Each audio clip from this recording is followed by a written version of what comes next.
যে আপনার বাড়িতে আপনি মেপে রান্না করছেন। আগেকার মেপের মাপার কোনো ছিল না, যা মাপ ছিল তার থেকে দু চারজন আর হট করে যদি কেউ এসে যায় খেতে পারবে মেহমান। এখন যদি মেহমান হট করে যায় হবে না, কি হবে? হবে না, আবার তার জন্য আলাদা রান্না করতে হবে, কত সময় ব্যাপার। আপনি চারজন ফ্যামিলি মেম্বার আছে, তার সঙ্গে 5 জন 6 জনের নাম নেন না। আপনার কুটুম যদি না আসে, মেহমান যদি না আসে, যারা ভিখারি আসে তাদেরকে অন্তত খাওয়ান। ভিখারি দিনে প্রত্যেকদিন না পারে সপ্তাহে 2 দিন খাওয়ান, তাও যদি আপনার অর্থ অসুবিধা মনে করেন সপ্তাহে অন্তত 1 দিন খাওয়ান। এই ভিখারিকে খাওয়ানো কত বড় যে সওয়াবের কাজ, এটা আমরা ভুলে গেছি।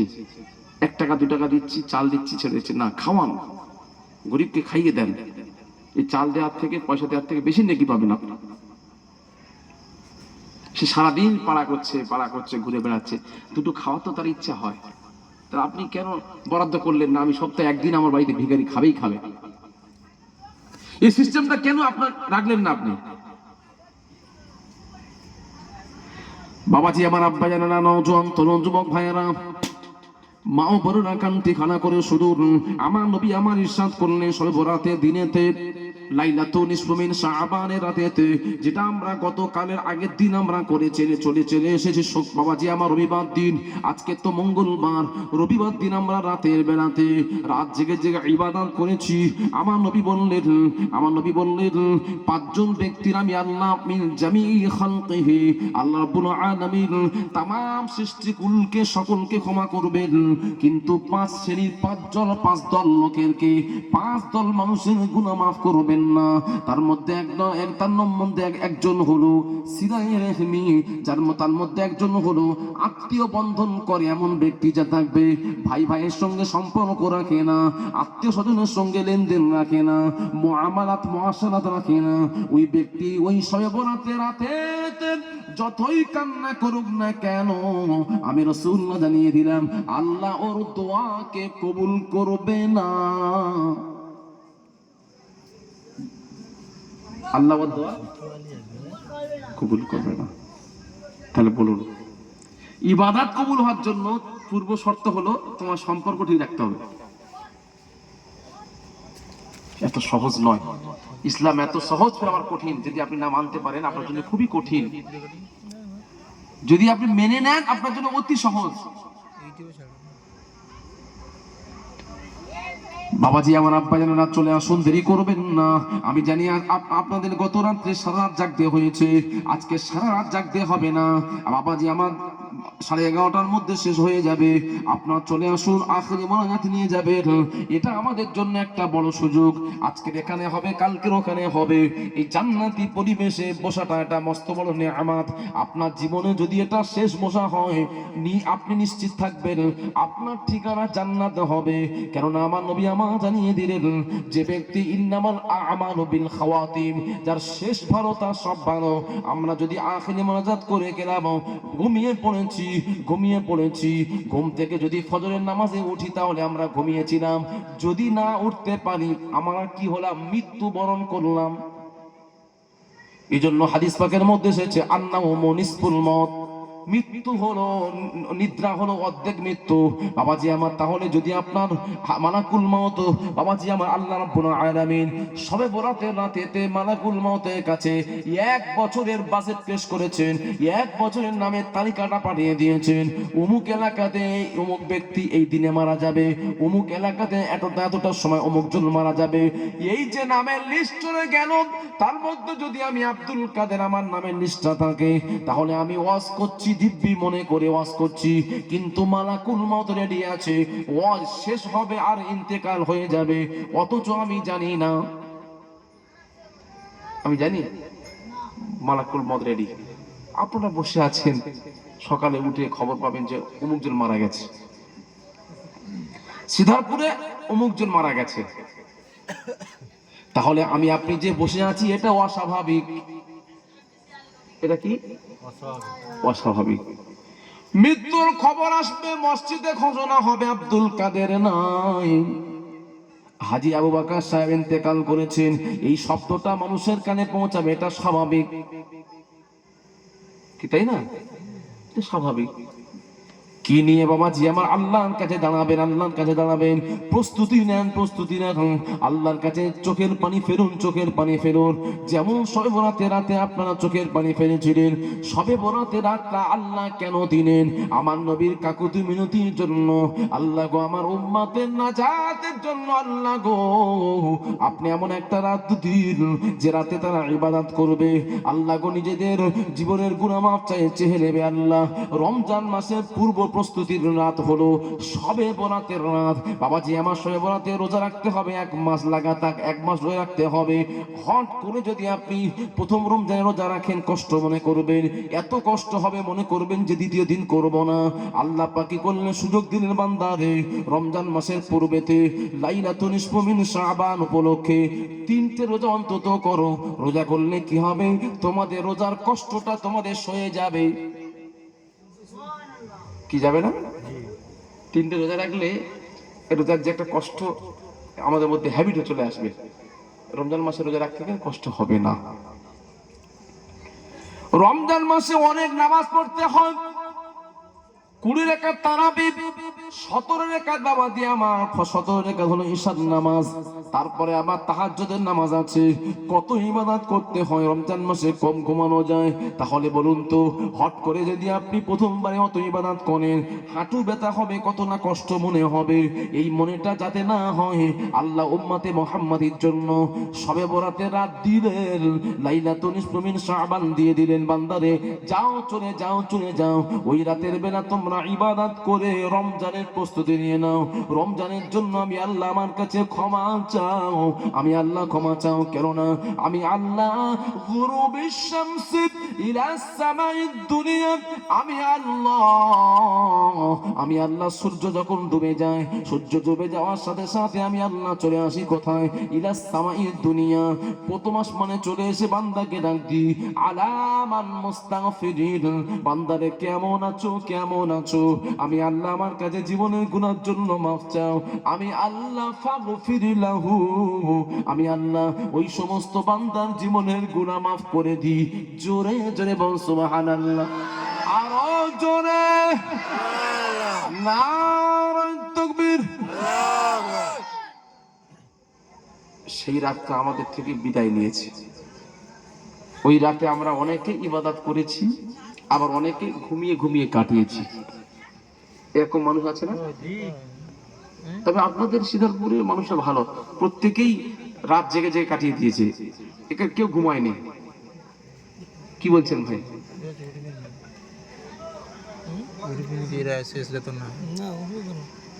যদি ঘুমিয়ে থাকেন ভুল করলেন, যদি আপনি ঘুমিয়ে থাকেন ভুল করলেন, আপনার কপালে আর ওই রাত জুটবে কিনা আপনি জানেন না। যে সময়টা চলে যায় ওই সময় কোনোদিন পাওয়া যায়? কোনো পাওয়া যায় না। বাবাজি আমার কত বড় যে ভুল করলেন। শবে বরাতের রাত কোন রাত? আল্লাহ বলছেন ইন্না আনজালনাহু ফি লাইলাতিন মুবারাক। আল্লাহ বলছেন ওটা হলো মুবারক পূর্ণ রাত, মুবারক পূর্ণ রাত। বাবাজি আমার 1 জন 2 জন 3 জন 4 জন নয়, 15 জন মুফাসসির হুজুররা লিখেছেন লাইলাতুল মুবারক মানে আই লাইলাতুন নিসফু মিন শাবান, শবে বরাতের 14 তারিখে দিবাগত রাত। বাবাজি আমার ওই রাতের বেলাতে আমার আল্লাহ স্বয়ং নিজে চলে আসেন বান্দাদের জন্য। বাবাজি আমার আসমানের আকাশে চলে আসেন, প্রথম আকাশে চলে আসেন। আল্লাহর কাছে যা ডাক, আল্লাহ বান্দাকে ডাকেন আলামান মুস্তাজনিকিন, কেমন বান্দা আছো? দুবেলা দুমুঠা খেতে পাচ্ছ না, পাচ্ছ না, মানুষের দুয়ারে দুয়ারে হাত পাতবে না, পাতবে না। আমি আল্লাহ আমার কাছে চাও, আমি আল্লাহ তোমার রিজিক দেব, ফারজুকুহু, তোমার রিজিক দিয়ে দেব। ও আমার বান্দারে কেমন আছো, কেমন আছো? বড় কঠিন রোগ হয়েছে, এমন রোগ হয়েছে ক্যান্সার হয়ে গেছে, রোগের জন্য মানুষের কাছে যেও না, যেও না। আমি আল্লাহ আমার কাছে তুমি চাও, আমি আল্লাহ হলো শাফিউল আমরাজ, আমি আল্লাহ রোগকে শিফার কারণে ওয়ালা, আমি আল্লাহ ফাশফাউনাহু, তোমাদের জীবনে যত ব্যাধি আছে আমি আল্লাহ সব মুক্তি রোগ থেকে শিফা দান করে দেব। জুড়ে জুড়ে বল সুবহানাল্লাহ। আল্লাহ তো ডাকছে যে বান্দা আমার কাছে বলো একবার, মনের কথা আমার কাছে ব্যক্ত করো। আর আমরা সেই রাতে ঘুমাচ্ছি, কি হবে বলুন? হাদিস পাকের মধ্যে এসেছে ওই রাতের বেলা আল্লাহ পাক কারোর দিকে রাগান্বিত অবস্থায় তাকাবেন, কারোর দিকে সন্তুষ্ট চিত্তে তাকাবেন। বাবাজি আমার, যারা ঘুমিয়ে ঘুমিয়ে কাটালো, যারা ওই দিনে রোজা রাখলো না, রাতে রোজা রাখলো না, তাহলে আল্লাহ তাদের জন্য কোনো দিন রহমতের নজরে তাকাতে পারেন না, পারেন না, পারেন না। অনেকে আবার রোজা রাখেনি, এরকম আছে না? রোজা রাখেনি, কিন্তু রোজা রাখার কথা হাদিস পাকের মধ্যে এসেছে যে তোমরা শবে বরাতে রাত পেলে কি করবে? ইবাদত করবে, আর দিনের বেলা রোজা রাখবে। হাদিস পাক কোথায় পাবেন? বাবু মা জাআ লাইলাতুম নিসফু মিন শাবানা। 86 টার মধ্যে 6টা হাদিস পাক সহিহ, তার মধ্যে একটা কিতাব হলো সুনানে ইবনে মাজাহ। সুনানে ইবনে মাজার মধ্যে আল্লামা ইবনে মাজাহ রাহিমাহুল্লাহ তিনি কি করছেন? একটা বাব কায়েম করেছেন, অধ্যায় কায়েম করেছেন, একটা লেসান কায়েম করেছেন। একটা অধ্যায় করতে গেলে তার মধ্যে কি একটা দুটো হাদিস থাকবে? লেসান মানে একটা পাঠ, যেমন আপনি বইয়ে দেখেন না, অমুক পাঠ তমুক পাঠ, একটা লেসান ভিত্তিক। তাহলে একটা লেসান করতে গেলে তার ভিতরে মিনিমাম 8-10টা হাদিস থাকবে, তবে একটা লেসান অধ্যায় হবে। ইমাম ইবনে মাজাহ একটা বাব কায়েম করেছেন, অধ্যায় কায়েম করেছেন, তার নাম দিয়েছে বাবু মা জাআ লাইলাতুন নিসফু মিন শাবান। শবে বরাতের রাতেতে কি করণীয়? শবে বরাতের রাতেতে আমরা কি করব? আমরা ওই রাতের বেলা কেন মসজিদকে ভিড় করব? ওই রাতের বেলা আমরা কেন এত, আমাদের মনের মধ্যে এত আশা, আমরা হাদুয়ারুটি করি, দান করি, মানুষকে ভালো কাজ করি, রোজা করি, নামাজ পড়ি, কারণটা কি? নিশ্চয়ই এর পিছনে কোনো রহস্য লুকিয়ে আছে। বিনা কারণে কি কোনো কাজ হয়? ঠিক কথা বলেন। আজকে আপনারা এসেছেন কেন? জলসা হচ্ছে বলে এসেছেন। অনেকে আবার ঘুমাচ্ছে যে কালে সারা রাত জেগেছি, আজকে আর যাবো না, থাক আগামীকাল যাবো, সে যেটা বুঝেছে। তাই আপনারা বুঝবেন কেন এই এত বড় সুযোগ। মৌলানা আব্দুল কাদের সাহেব আসছে শুধু 24 পরগনা থেকে, হাজি আবু বকর সাহেবের রিকোয়েস্টে দাওয়াতে অত দূর থেকে এলাম। আর আপনারা যদি সবাই ঘুমান, তাহলে আমার আশাটা কি কার্যকর হবে? বা আমার এসে কি কোনো ফায়দা হবে কি?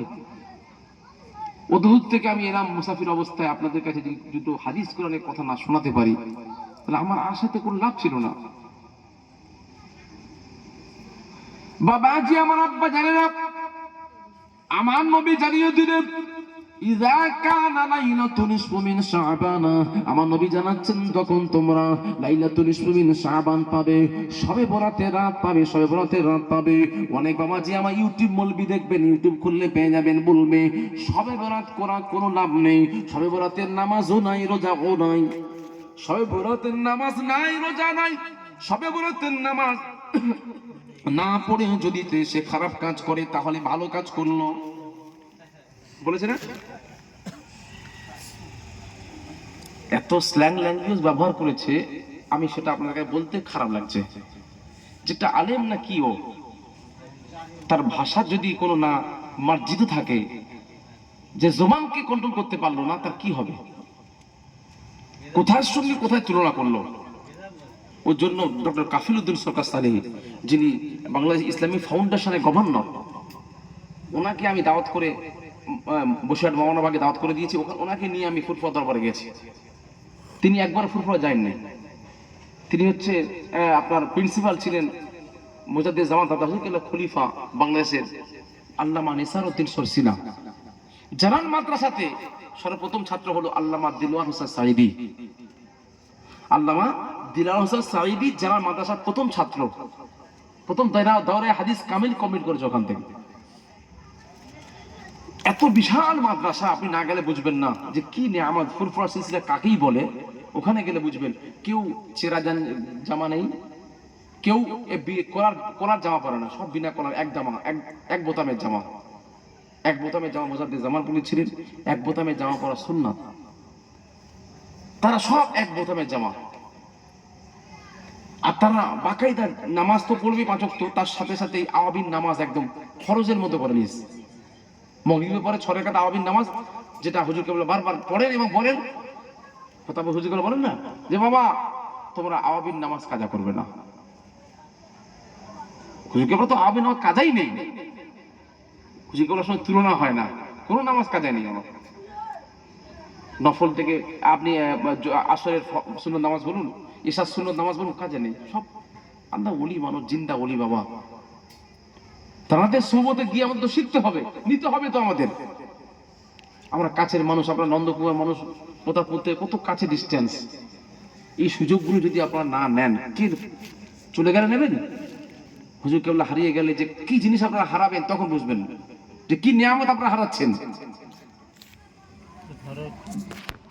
বাবা জি আমার আব্বা জানেনা, ও আমার নওজোয়ান তরুণ যুবক ভাইয়েরা, মা ও বোনেরা, তাহলে বাবাজি আমার সিরাজুল দরবার শরীফের বড় মা মুফতি সাহেব যিনি হলেন আল্লামা কাফিরউদ্দিন সরকার সালেহী, জানাকে আমি ফুরফুরা শরীফ নিয়ে গিয়েছিলাম, হুজুর কেবলার কবর জিয়ারত করেছিলাম, মাজার জিয়ারত করেছিলাম। ও আমার আব্বা জানেন অত বড় হাস্তি তিনি প্রতিবাদ করেছেন, যিনি এই কথা বলেছেন সবরা সম্বন্ধে, যিনি কুমন্তব্য রেখেছেন, তানাকে কোর্টের আসামি করে তুলতে হবে, তানাকে যেন সরকার যেন তাকে হাতে কড়া পরায়, তানাকে যেন জেলখানায় ঢোকায়, তানাকে যেন সমস্যা মানুষের সামনে ভুল স্বীকার করতে হয়, এই কথাটা আমার বলা অন্যায় হয়েছে। শরিয়াতের একটা ইবাদতের সঙ্গে কি কথা বললো? সে আলেম মানুষ, সে মানুষকে খারাপ কথা বলেছে, সমাজ ইসলামকে ছোট করেছে, সে যেন জনসম্মুখে এসে ভুল স্বীকার করে, না হলে তার হাতে যেন কড়া পরিয়ে সরকার যেন ঢুকিয়ে দেয়, এ দাবি করেছে। বাবা জি আব্বা জানেনা, ও আমার নওজোয়ান তরুণ যুবক ভাইয়েরা, মা ও বোনেরা, কান্তি খানা করে শুনুন, আমার নবী আমার ঘোষণা দিচ্ছেন, ইজা কানা লাইলাতুন নিসফু মিন শাবানা, তোমরা যখন শবে বরাতে রাত পাবে, শাবান মাসের 14 তারিখে দিবাগত রাত পাবে, তোমরা কি করবে? ফাকুমু লাইলাহা, তোমরা রাত জেগে জেগে ইবাদত করবে, রাত জেগে জেগে ইবাদত করবে, বান্দেগি করবে। অসুমু নাহারাহা, দিনের বেলা রোজা রাখবে। জোরে জোরে বল সুবহানাল্লাহ। রাতের বেলা নামাজ আর দিনের বেলা কি? রোজা। নবীর কথা, হাদিস পাক। আর আপনি যদি বলেন যে না আমি পাইনি, এটা আপনার চোখ নেই, আপনার চশমা নেই, তাই জন্য দেখতে পাচ্ছেন না, অন্ধ সরাসরি। বাবাজি আমার আপনার প্রত্যেকে জানি, এরকম ভাবে যারা বলতো যে শবে বরাত করে লাভ হবে না, শবে বরাত করা চলবে না, তার মধ্যে এমন একজন আলেম ছিলেন মুফতি আমির হামজা, যারাকে 3 বছরের জন্য হাসিনা সরকার জেলে রেখেছিলেন, যার বাড়ি হলেন কুষ্টিয়া জেলাতে। ওই জেলাতে আমি বহু জলসা করে এসেছি। মুফতি আমির হামজা সাহেব তিনি কি বলেছেন শুনেছেন?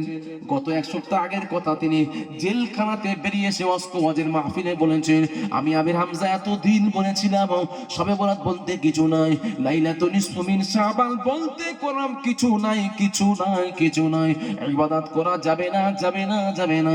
আমি আমির হামজা সাহেব আমি পেয়েছি আমার কাছে ছোট্ট জ্ঞানে, আমার ছোট্ট জ্ঞানে 15 জন সাহাবী থেকে সহিহ হাদিস পাক আছে, 15টা হাদিস পাক আছে শবে বরাতের পক্ষে।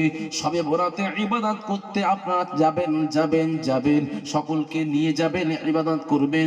কেন? আমি এতদিন পরে আমি পেয়েছি। জোরে জোরে বল সুবহানাল্লাহ।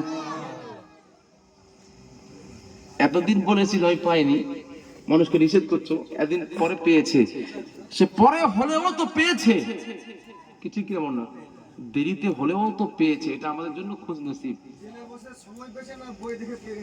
নয়। জেলে গিয়েতে পেয়েছে, আত্মার সন্তুষ্ট হয়ে গেছে। জেলে গেছে মানে কি, শুধু কান্নার সময় তো কল্পটা পরিষ্কার হয়ে গেছে।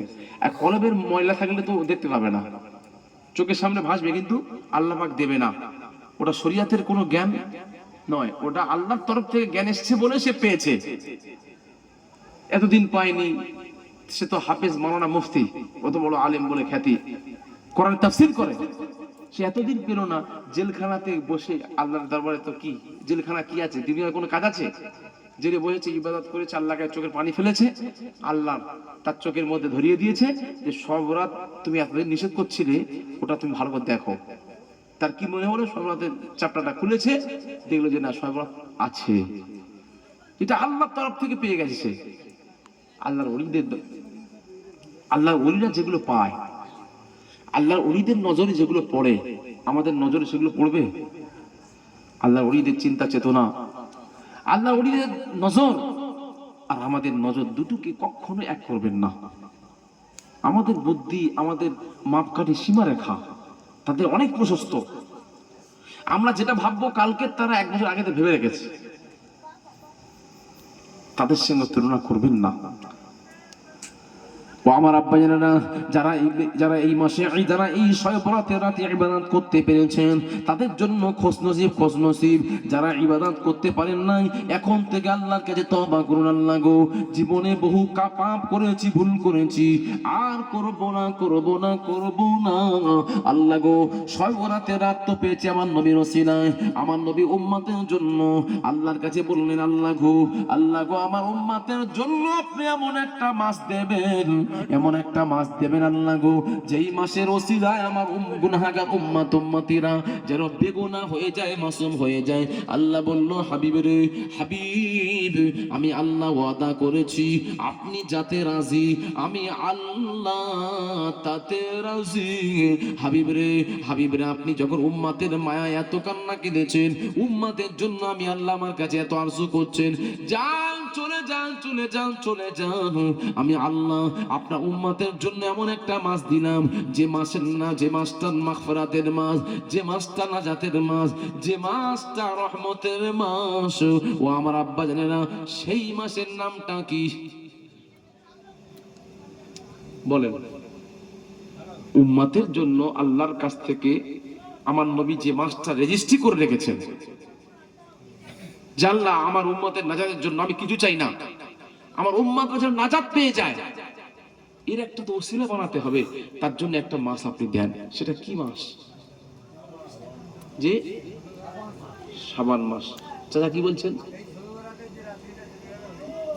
না, ওটা তো রাত, ও একটা রাত চেয়ে নিয়েছে, একটা মাসের কথা বলছে। মাস রমজান মাস। এই শাবান মাসটা তো এটা, এই শাবান মাসটা কার মাস বলেন? এই যে শাবান মাসে আপনারা বসে আছেন, আমরা বসে আছি, ইবাদত করছি, শবে বরাতের রাত পেয়েছি, এটা কার মাস? এটা আমার নবীর মাস। কার মাস? আমার নবীর মাস। আমার নবী বলছেন, আশ-শাবানু শাহরি, আমি রাসূলুল্লাহ জানিয়ে দিলাম, শাবান মাস হলো আমি রাসূলুল্লাহ আমার মাস। জোরে জোরে বল সুবহানাল্লাহ। বাবাজি আমার, শাবান মাসের পরে আর মাত্র 13 দিন বাকি আছে। 13 দিন পরে যে মাসটা আমরা পাবো, ওই মাসের নামটা কি? ও রমজানুল মুবারক, রমাদানুল কারীম। ওই মাসটা কার মাস শুনুন। আমার নবী বলছেন, আর রমাদানু শাহরু উম্মতি, আমি রাসূলুল্লাহ আল্লাহর কাছ থেকে উম্মতের নাজাতের জন্য একটা মাস রেজিস্ট্রি করে নিলাম, একটা মাস লিপিবদ্ধ করে নিলাম। সেটা অন্য কোন মাস নয়, সেটা হলো রমাদানুল মুবারক। জোরে জোরে বল সুবহানাল্লাহ।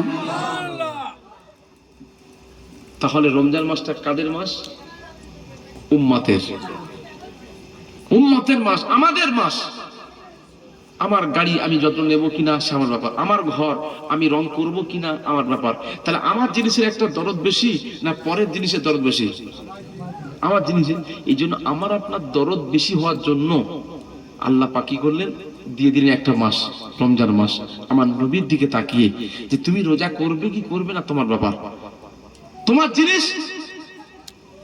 রমজান মাস পেয়েছো, তোমার মাস, তুমি কি করবে তোমার ব্যাপার।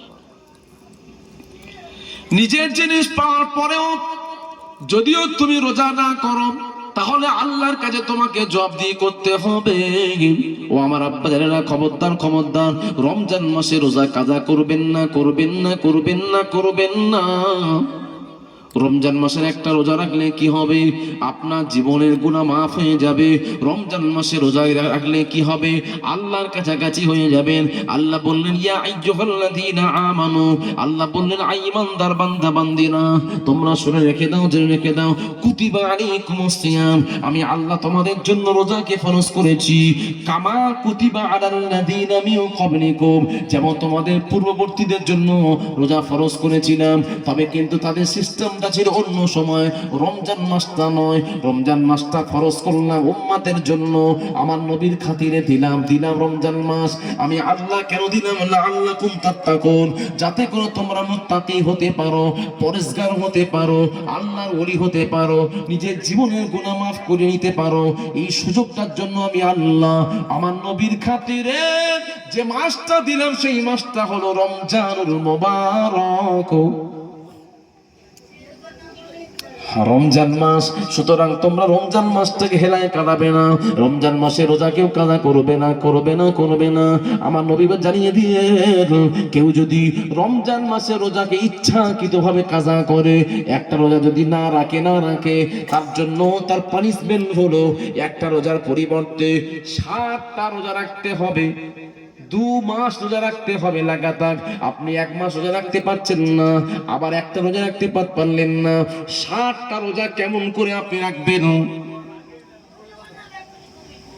রোজার পানিশমেন্ট আপনি রাখলেন না, তার জন্য কি কাফারা হলো 7টা।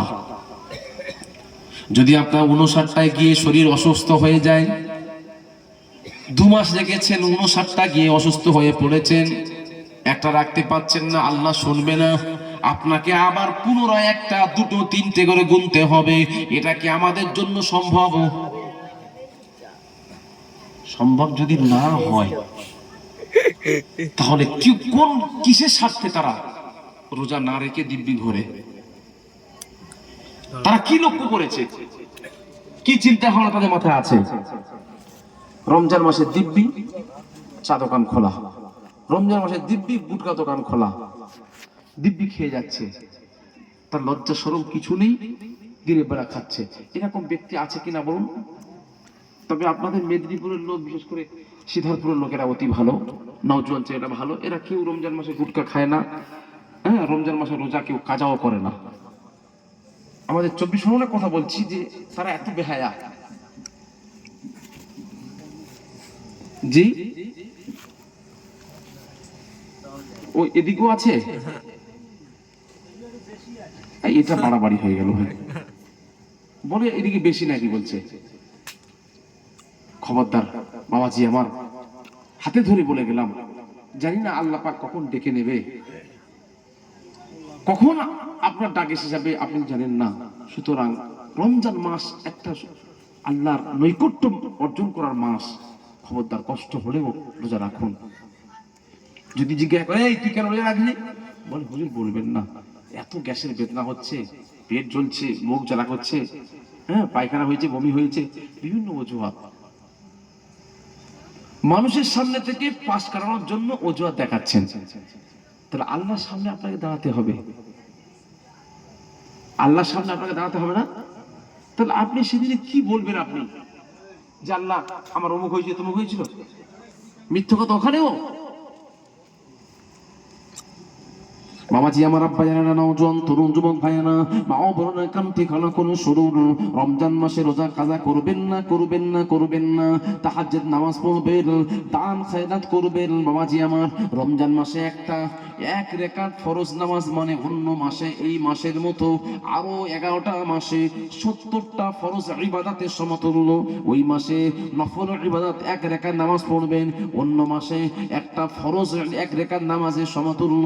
ওই মাসে 1 টাকা দান করবেন, অন্য মাসে 70 টাকা দান করা সমতুল্য। ওই মাসে আল্লাহ পাকের রহমতে ভরপুর। ওই মাসটাকে আমার নবী বললেন 3টে ভাগে ভাগ করেছেন। আউয়ালুহু রাহমাতুন, প্রথম 10টা হলো আল্লাহ রহমত বর্ষণ হবে, আল্লাহ রহমত বর্ষণ হবে বাবাজি। দ্বিতীয় দশক হলো ওয়াউসাতুহু মাগফিরাতুন, দ্বিতীয় দশক হলো আল্লাহর মাগফিরাত। যারা রহমতের হকদার হবে আল্লাহ তাদেরকে মাফ করে দেবেন, মাগফিরাত করে দেবেন।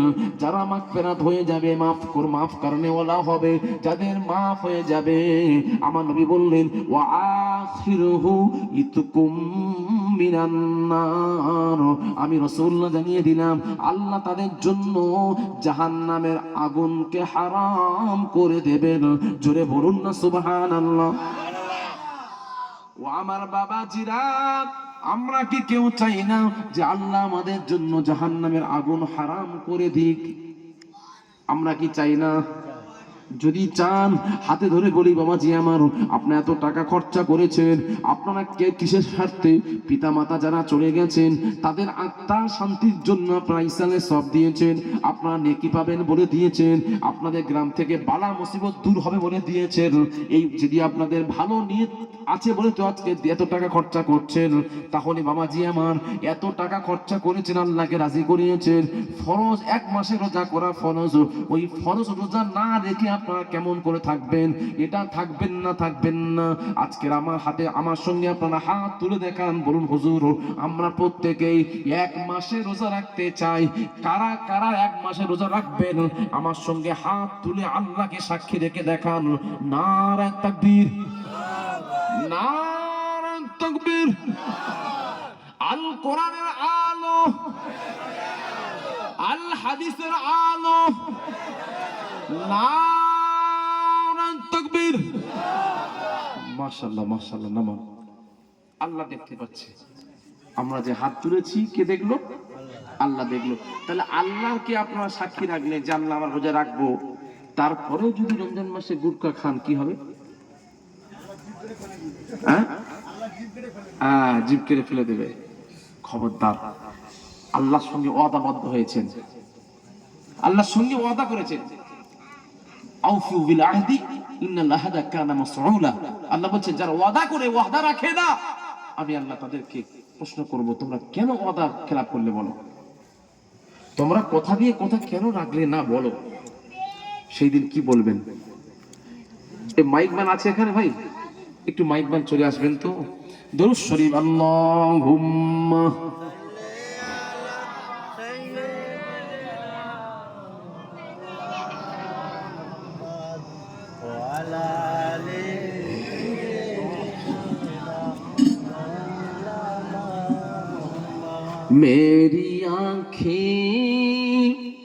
मेरी आँखें तरसती है या रब, मुझको बागे दिखा दे मदीना, मुझको बागे दिखा दे मदीना, प्यारों से जिंदगी देने वाले, जिंदगी में नबी से मिला दे। अल्लाहुम्मा सल्ली अला। साउंड ठीक আছে, এই টানছে পুরো টানছে, হ্যাঁ সেরে করে। ওয়ালা আলে সাইয়্যিদিনা। मौत आए मदीने में मुझको, मौत आए मदीने में मुझको, जानो निकले दरे मुस्तफा पर, आरज़ू है मेरी आरज़ू को, दस्ते रहमत से दुल्हन बना दे। अल्लाहुम्मा सल्ली अला मौलाना मुहम्मद व अला आले सय्यिदिना। জলসাতে কলেজ যাওয়ার, এই কলেজ মাইক হলে কি হয়, টানে না। এটা তো এতে আছে না, কি হয় চুম্বক আছে, টানলে ক্ষতি হয়, কষ্ট হয়, বলতে প্রেশার দিতে হয়। কিন্তু যে এখন দেখবেন সব স্টেজগুলো দিয়ে রাখে, যেমন কোথাও কোথাও মানে কি বলতো কলেজ মাইক্রোফোন, ওগুলো থাকলে কি হবে, কষ্ট কম হয়, টানে না। বাবাজি আমার আব্বাইয়ানা কান্তি খাড়া করুন, শুনুন তাহলে রমজান মাস সামনে আমাদেরকে প্রস্তুতি নিতে হবে। প্রস্তুতি নেওয়ার রাত হলো কি, শবে বরাতের রাত। প্রস্তুতি ইবাদত রোজা রাখার প্রস্তুতি নেওয়ার জন্য আল্লাহ পাক 3টে রোজা রাখতে বললেন, আইয়ামে বীজের মতো। তোমরা আমার নবীর দ্বারা বলিয়ে দিন, হাবিবরে জানিয়ে দিন, তারা যেন অন্তত 3টে রোজা রাখে। অন্তত কটা? 3টে রোজা রাখে। আমরা অনেকে আছি 3টের মধ্যে একটাও করিনি, কি নেই এমন লোক? আছি, কিন্তু না তাদের জন্য কষ্ট হয়ে যাবে। রমজান মাসের রোজা রাখবেন, প্রথম রাখছেন, দেখবেন যে কষ্ট হয়ে যাচ্ছে। বাবাজি আমার, কোন নবী দেখুন যে নবী উম্মাত ছাড়া কিছু বোঝেন না, বোঝেন না, বোঝেন না, যে নবী উম্মতের নাজাতের কারণে উম্মতটা কি করে নাজাত পাবে আল্লাহর কাছে গিয়েছিলেন। আল্লাহ পাক এই বাবাজি আমার শাবান মাসের আগের মাস ছিল রজবের চাঁদে, রজবের চাঁদেতে আমার নবীকে আল্লাহ ডেকে নিলেন। কেন আমার নবীকে আল্লাহ ডাকলেন? হাবিবরা আপনি চলে আসুন, আমি আল্লাহ আপনার দেখতে চাই, দেখতে চাই, দেখতে চাই। বাবাজি আমার নবী কিন্তু আল্লাহকে দেখার জন্য বললেন না। আল্লাহ নবী বললেন না যে আল্লাহ আমি আপনাকে দেখবো, আমি আপনাকে দেখবো। আল্লাহ নবী বললেন না, আল্লাহ নিজেই বলছেন হাবিব আমি আপনাকে দেখবো। জোরে জোরে বল সুবহানাল্লাহ।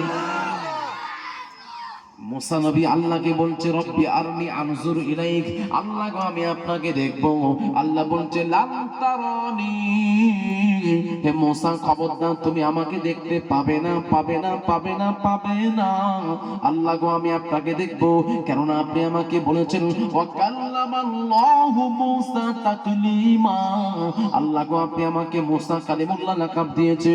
আমার এলাকার মানুষেরা সকলে জানে আপনার সঙ্গে আমার কথা হয়, কথা হয়, অডিও কল হয়, অডিও কল হয়। আল্লাহ গো আমি আপনাকে কখনো দেখিনি, আল্লাহ গো আপনার দেখার জন্য আমার মনটা টানে। আল্লাহ গো আপনার কথায় আমি প্রেমে পড়ে গেছি, আল্লাহ গো আপনার কথায় আমি প্রেমে পড়ে গেছি। আল্লাহ আপনি আমাকে একবার দেখা দিন, দেখা দিন, দেখা দিন। আল্লাহ আপনি আমাকে একবার দেখা দিন। আল্লাহ বললেন লান তারানি, মুসা খবরদার তুমি আমাকে দেখতে পাবে না, পাবে না। আল্লাহ কেন দেখতে পাবো না? আল্লাহ গো আপনি আমাকে কেন কথা বললেন তাহলে আমার সঙ্গে? দেখা যখন আপনি দেবেন না কেন কথা বললেন? মুসা নবী আল্লাহর কাছে বারবার বলছে আল্লাহ গো আমি একবার হলেও, এক ঝলক হলেও আপনাকে দেখবো, আপনাকে দেখবো গো। ও আমার আব্বা জানে না মুসা নবী আল্লাহকে দেখার জন্য খোসামত করেছেন, আর আমার আল্লাহ নবীকে দেখবে বলেছেন। দুটো দেখা কি একই? কথা বলেন, দুটো দেখা একই নয়, দুটো দেখা একই নয়। আমার আল্লাহকে কেউ দেখলো না, কোন নবী দেখলো না, কোন রাসূল দেখলো না, কোন ফেরেশতা দেখলো না। আল্লাহকে একমাত্র দেখেছে কে? আমার আপনার নবী জনাবে মুহাম্মদুর রাসূলুল্লাহ সাল্লাল্লাহু আলাইহি সাল্লাম আল্লাহকে দেখেছেন চামড়ার চোখে। কোন চোখে? চামড়ার চোখে। ও আমার আব্বা যারা আপনাদের কাছে জানতে চাই আমার নবীর মিরাজ কবার হয়েছিল? আমার নবীর যে একবার মেরাজ হয়েছে ওটা ফি রূহি ওয়াল জাসাদি, আমার নবীর যে একবার মেরাজ হয়েছে সশরীরে এটা একবার। কিন্তু আমার নবীর আত্মার দিক থেকে মেরাজ হয়েছে। আমার নবী অন্তর্দৃষ্টিতে আল্লাহকে দেখেছে, শয়নে আল্লাহকে দেখেছে কবার? 33 বার, 33 বার দেখেছে। 33 বার দেখেছে আল্লাহকে শয়নে, স্বপনে, স্বপ্নের মাধ্যমে। কিন্তু চামড়ার চোখে আল্লাহকে দেখেছেন একবার। তাহলে মোট হাদিসের ব্যাখ্যার মধ্যে এসেছে মোট আমার নবীর মেরাজ হয়েছে 34 বার। 34 বার হয়েছে। বাবাজি আমার নবীর যে মেরাজ হলো, আমার নবীর যে মেরাজ হলো কেন হলো, কি কারণটা একটু জানতে চাই। মূল থিমটা কি ছিল, মূল উদ্দেশ্যটা কি ছিল? আল্লাহ কেন তার হাবিবকে দেখার জন্য কাছে পর্যন্ত নিয়ে গেলেন? 7 আসমান 7 জমিন তয় করে, লাজাম আল্লাহ মাকা 70,000 নূরের পর্দা ভেদ করে, বাবাজি আমার আলামে জামাত ভেদ করে, আলামে মালাকুত ভেদ করে কত রাস্তায় চলে গেছেন, কত সময় লেগেছে। আল্লাহ তার হাবিবকে কি উদ্দেশ্য, কেন কাছে ডাকলেন? ডাকার কারণটা কি জানতে চাই। আল্লাহ যে তার হাবিবকে ডাকলেন নিশ্চয়ই একটা উদ্দেশ্য ছিল, তাই না? বিনা উদ্দেশ্যে কি কোনো কাজ হয়? হয় না। তার উদ্দেশ্যটা কি? আল্লাহ তার হাবিবকে ডাকলেন কেন? বাবাজি আমার তাফসীর কোন তাফসীর বাবাজি আমার আল্লামা সানাউল্লাহ পানিপতি হুজুর আমার লিখছেন তাফসীর আল মাজাহিরি, হিন্দুস্তানের জমিন থেকে সবচেয়ে প্রথম আরবি ভাষার তাফসীর। এই হিন্দুস্তানের জমিন থেকে আরবি ভাষাতে প্রথমে কেউ তাফসীর লিখতে পারলেন না আল্লামা সানাউল্লাহ পানিপতি হুজুর আমার সর্বপ্রথমে হিন্দুস্তানের পাঞ্জাব শহর থেকে বাবাজি পানিপত থেকে যিনি আরবি ভাষাতে বাবাজি আমার একটা দুটো খণ্ড নয় 10 খণ্ডে যিনি তাফসীর লিখেছিলেন তার নাম হলো আল্লামা সানাউল্লাহ পানিপতি হুজুর আমার। ওই তাফসীরে ব্যাখ্যাতে লিখেছেন, টিকার মধ্যে লিখেছেন কেন কি উদ্দেশ্য ছিল আল্লাহ তার হাবিবকে মিরাজ পর্যন্ত নিয়ে গেলেন।